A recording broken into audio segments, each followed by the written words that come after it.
Hi, my name is Cheryl Tovey. I work at the Bushwakker Brewing Company and I'm the floor manager. So you'll say like, oh, how much do I love the Bushwakker? Well, I've got a tattoo. I've always thought about getting one and I was going to get it like an arch on my back, and then I thought, well, why don't I just do it on my ankle? So I went and seen a young woman and she did my Bushwakker tattoo for me. Do any of the other staff have Bushwakker tattoos? No, just me.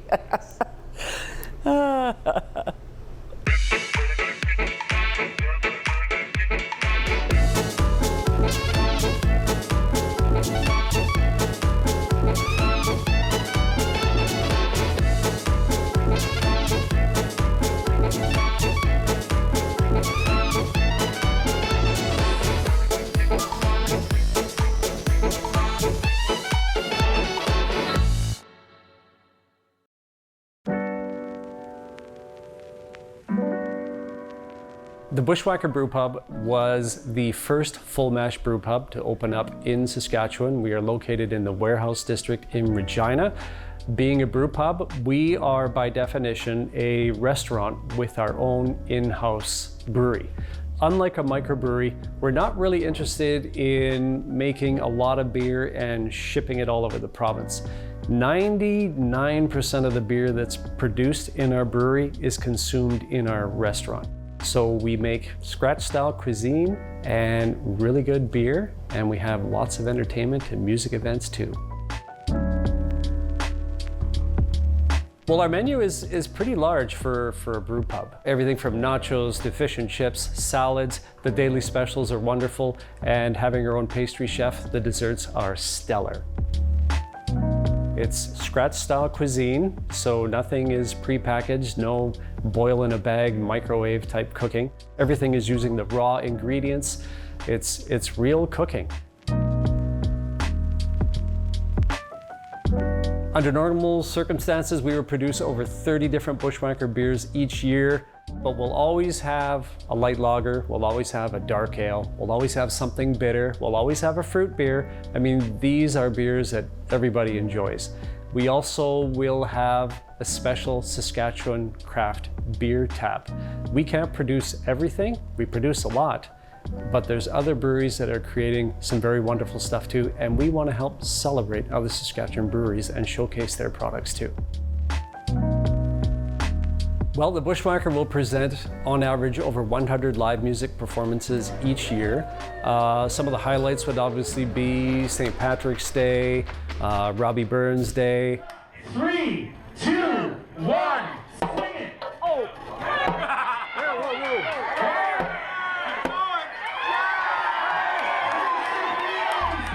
We normally will present something in conjunction with the Regina Folk Festival, and every Monday night we have our jazz and blues nights, and Wednesdays are folk nights. And another big event is our November single malt Scotch tasting. So that involves bringing in specialty single malts that you can't get in Saskatchewan. There's Highland dancing, there's the pipes and drum band. It's a big full-fledged affair, lots of fun.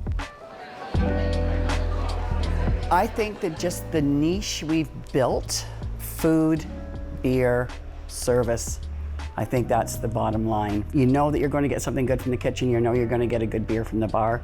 I think we're pretty good, you know? We want people to come in to, have a good conversation, enjoy the food and the beer. We don't have television. We don't want people watching television. Well, I think that our mission statement or guiding philosophy would be relatively unchanged from the very beginning. It was simply to bring really good quality food and really good quality beer and really good quality service in an interesting, welcoming atmosphere to the people of Regina and Saskatchewan.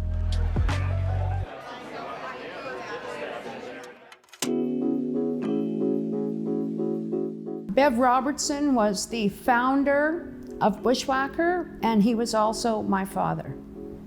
Sometimes it is stated that he's the co-founder with Elaine Robertson, his wife, but she was a driving force to get the beer brewing out of the house. But Bev Robertson was the person that strove to get brew pubs in Saskatchewan. He was a professor at the university, and in 1976, we went to Stuttgart, Germany on sabbatical. He was drinking, real lagers, and ales, we came back to North America, and he decided that North American beer had no flavor whatsoever. So they started making beer in my mom and dad's basement, and eventually my father decided that he was going to put a beer, a black beer it was called at the time, but it was a porter, into a competition, and the porter ended up winning Best of Show. And at that point, my father decided he was going to try to get the government to allow commercial brew pubs. In the late 80s, brew pubs were not legal in Saskatchewan. So Bev, being an academic with the University of Regina and his various contacts that he had access to the provincial cabinet. And basically what he said to them is, look people, brew pubs and craft brewing is growing all over North America, all over Canada. Do you want Saskatchewan to be the last province in Confederation to legalize brew pubs? And he pushed and he pushed, and eventually they said, okay, Bev, you can do what you want. My mother was drafted to be the general manager. My brother was going to university in BC. He was told to come home to be the brewer, and I became the bookkeeper. And the whole family worked together. In January of 1991, we opened.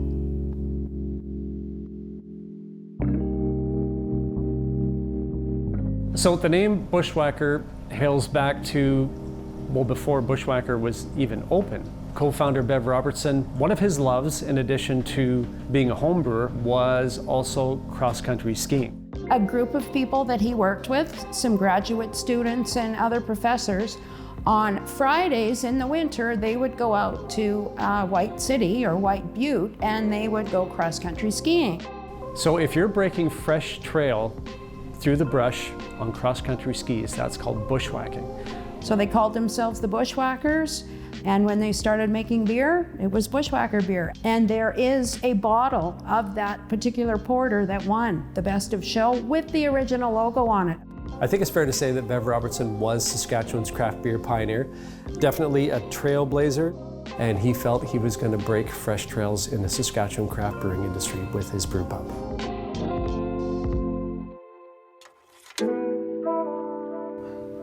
All right, so in the malt room, or the malt cracking room, obviously the heart of the malt cracking room is the mill. And surrounding us are bags of malted barley from all over the world, but most importantly, the majority of the malted barley is grown here in Saskatchewan. And with the mill, what we will do is just dump in the bags of malted barley. There's 2 stone wheels that just lightly grind up the barley, and it will fall out of the bottom and simply go into a Rubbermaid container like this, and then we'll simply take these bins of malted barley up to the brew house for phase 2 of the brewing process. The brew house is the heart of the brewery. This is the kitchen part of the brewery. This is a part of the brewery which is visible to the public. This is where all the action takes place. The first process here will involve bringing in all of the Tupperware containers filled with the grist. We will load them up right here against the wall. We will transfer the hot water from the brew kettle into the mash tun, and as you can see, the lid comes right off. Brewers are generally a little bit shorter, a little bit stockier. That's okay. We help them out. They have the step stool right here, and this is where they are going to dump in the grist and mix it in with the hot water. And basically what they're doing is making a great big batch of porridge, and then that hot water will convert all of those starches in the grain. When that is complete, we will transfer the liquid over to the brew kettle, and in the brew kettle, this is where we will open up the lid and add the hops. And the hops is what gives beer its bitterness as well as floral aroma. And then we're gonna boil everything for about 90 minutes. And when that is completed, we simply put the wort through our heat exchanger, and that's how we can chill it from 100 degrees Celsius down to about 25 degrees Celsius. We also add oxygen to the wort, and then we will transfer it down the pipe right here leading to the wall, and that will lead to the fermentation room.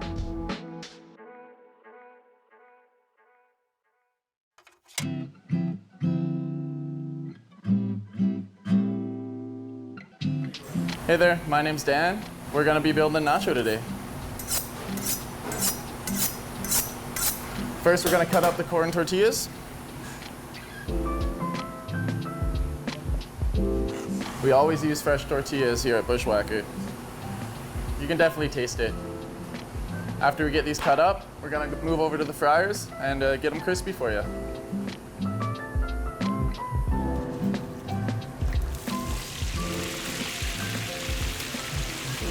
We fry them for about 30 seconds. Don't want to overdo them. Just till they get golden.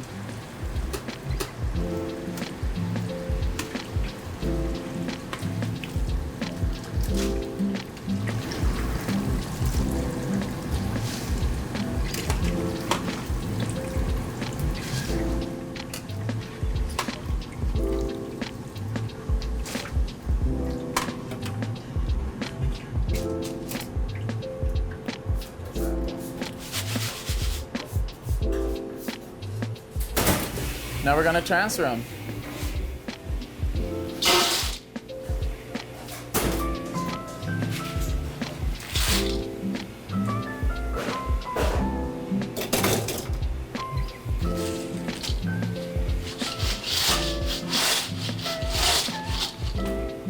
All right, well let's build a nacho.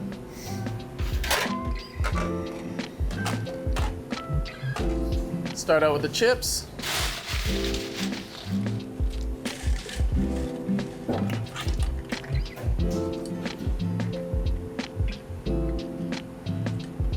After we get a nice layer of chips, we'll add our veg. Then cover it with cheese.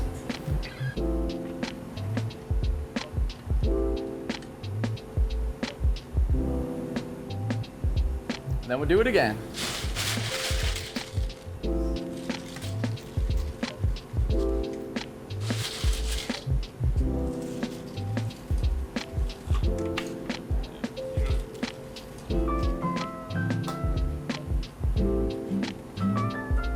The nachos are definitely one of our most popular dishes.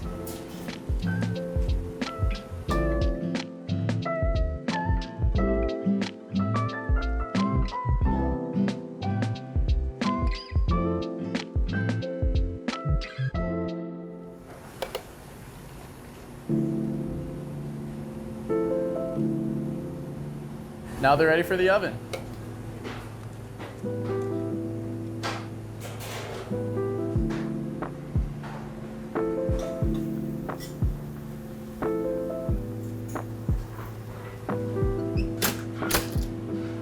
So our nachos cook for about 6 or 7 minutes, and halfway through we make sure we rotate them to get all that cheese nice and melted, chips nice and golden, and that's a perfect nacho.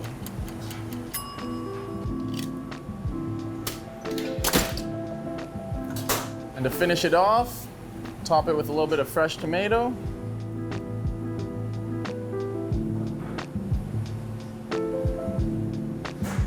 Serve it with some homemade guacamole. There you have it, Bushwakker nachos, a fan favorite and also a personal favorite of mine.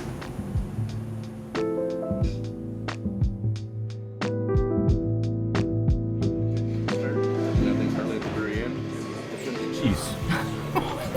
Thank you very much. No, absolutely, thank you.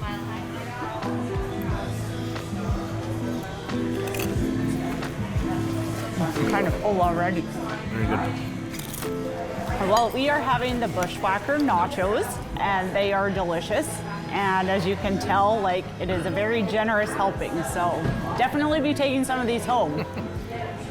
Gives us a nice small town atmosphere. Everyone's very generous. The food is absolutely amazing. One of my favorite things here to come to Bushwakker is the food and the atmosphere. They, hands down, have the best fries in the city for sure. So. The fries are second to none. They're hard to beat. All right, so we are in phase 3 of the brewing process. That is the fermentation room. So what happens in this room is the unfermented beer, or wort, will enter the room by this pipe right here, and we will attach a hose to the end of that pipe to one of the fittings of our 6 fermenters that we have in the fermentation room. We will fill up the fermenter with the wort and then add the yeast, which we keep in a stainless steel bucket such as this. When the beer has completed its fermentation, what we will do is transfer it out of the tank up this pipe right behind you, and we will send it to the aging room. Well, it will sit for another couple of months before it's ready for service. And in the bottom of the fermentation vessel, we'll have a layer of yeast. What we can do with this piece of equipment right here is simply scoop out some of that yeast, put it in this stainless steel bucket, and then we can use that yeast to ferment the next lager or ale that we have in the brewing agenda. All right, so we are now in stage 4 of the brewing process. We are in the beer aging cellar. When the beer first enters this room, it's for the conditioning phase. So both lagers and ales will enter this side of the room, and the beer is just gonna sit here for about a week. I like to think of it as a colder temperature sort of causes the yeast cells to huddle together. They want to huddle together for warmth. Of course, that's not actually happening, but they are coming together, gaining more weight, and gravity is going to drop out those yeast cells. So that's how the beer is going to clarify naturally. So the conditioning phase takes about 1 week. After that conditioning phase is completed, we're going to transfer a lager from this cold side over onto the opposite side of the room. All the ales are kept on that side. It's a little bit warmer over there. From start to finish, an ale takes about 1 month before it's ready for consumption. However, a lager is about 3 months before it's ready for consumption. Most breweries like to produce ales because you can produce them a lot quicker, but we are in Saskatchewan. We are in lager country, and we certainly do have to make a number of lagers as well. So we've gone through the entire brewing process. We've seen how craft beer is made from start to finish. Now it is time to actually reap the rewards of all of that work. And what I'm going to do right now is I'll pour a pint of our famous Palliser Porter. This is the beer which launched the Bushwakker.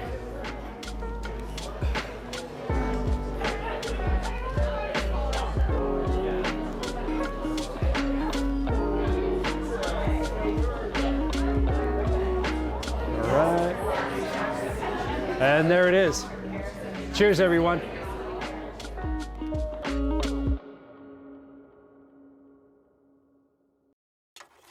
It seems that if people have never been to Bushwakker before, they still have probably heard of our Blackberry mead. Perhaps they were driving by and they saw the lineup of people around the building.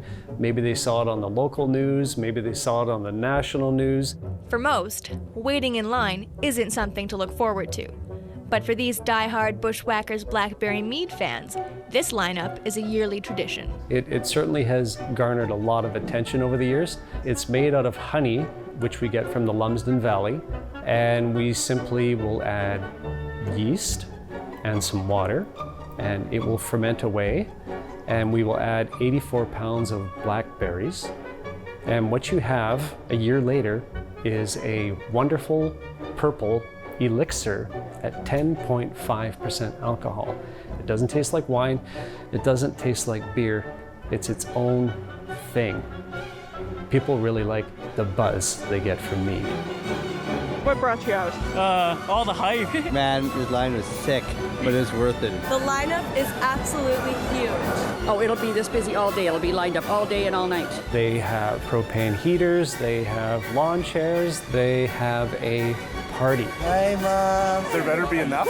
I think the more unavailable it is, the more people want it. So when it's only available once a year, you're like, hey, you gotta go for it. This is the biggest day of the entire year for Bushwakker. So what time did you come out? I just got here at 6 o'clock this morning. 6:30. I got here at about 25 after 5. There has been many friendships and relationships, marriages forged in the mead line.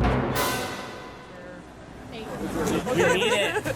Yeah, we did. You meet some? Yeah. I mean it in me. Immediately. Oh. Hi, my name is Amber Colburn. I'm the pastry chef at Bushwakker, and today I'm plating our peanut butter fudge cookie cheesecake. It's one of our popular cheesecakes. All our cheesecakes are popular. But I'm starting with the porter sauce. We make it in-house and we use our beer just on the plate.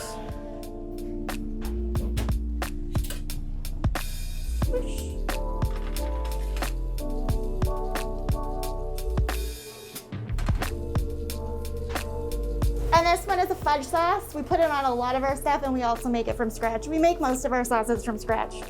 Pretty much all our products.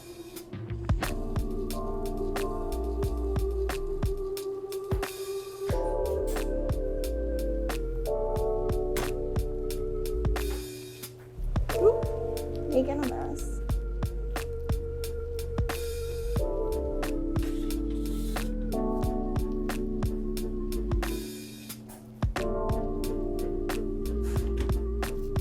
And what makes this cheesecake so popular is the giant cookie. And that's our peanut butter fudge cookie cheesecake.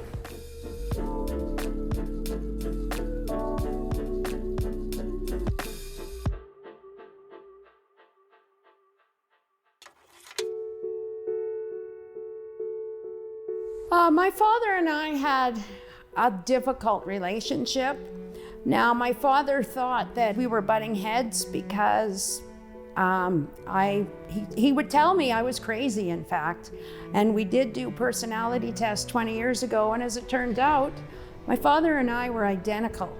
And that's why we butt heads. But in the end, my father and I thought the same way, had the same philosophy about Bushwakker. We are trying to carry forward his policies of not compromising on the beer quality, not compromising on the food quality. Service as well, we continue to work with our servers to make sure that they are friendly and honest with the customers. They had to know about the beer, they needed to know about the food.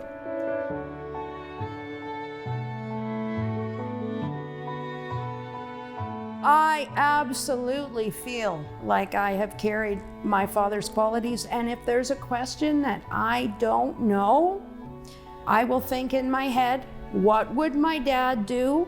Because my dad was absolutely devoted to fine food, quality, and service. Yeah, Bev's legacy lives on. That is one of the most important things to me. Sorry. Yeah, his legacy is more important to me than anything else, I think.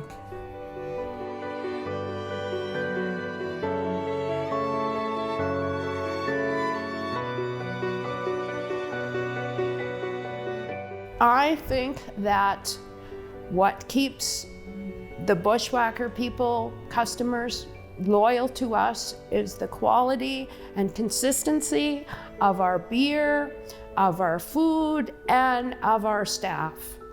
They know that they're going to be welcomed, and they know that they'll have a fine product.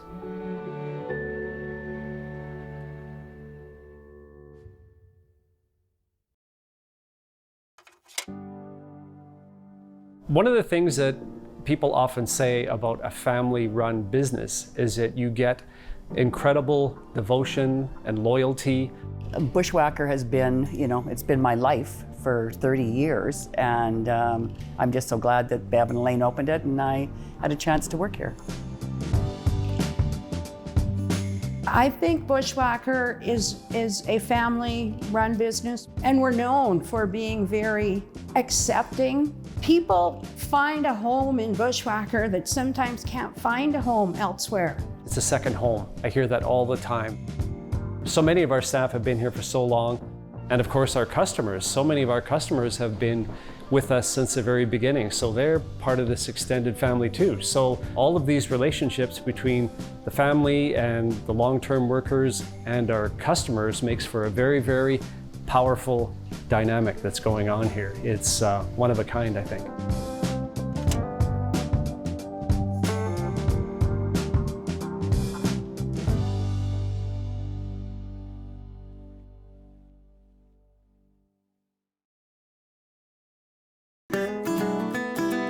Is there a restaurant or beverage producer you'd like to see featured on maxTV Local? Email us at max.local@sastel.com.